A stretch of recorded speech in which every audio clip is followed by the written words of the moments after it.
Nagsimula sa hindi kita kilala hanggang sa nauwi sa mahal kita. Parang kailan lang pa-scroll-scroll ka pa sa social media, lalo na pag boring ka. Yung tipong tamang like and shared post lang pinagkakalibangan mo. Wala ka naman sanang plano na pumasok sa relasyon. Pero bigla sa isang iglap, may dumating sa buhay mo para mahalin ka. At sa hindi inaasahan, nahuhulog ka na rin sa kanya hanggang isang araw.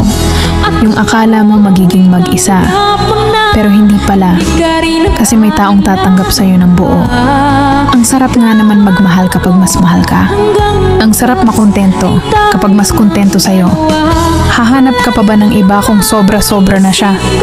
Kaya nga sana, wala na lang niloloko para wala na lang nasasaktan. Sana mapadpad tayo sa taong kayang pakalmahin ang puso nyo at hindi kayo bitawan sa panahong magulo na.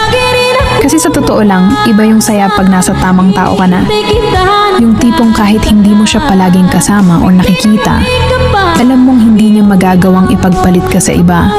Kasi una pa lang, ikaw lang talaga ang nag-iisa sa buhay niya.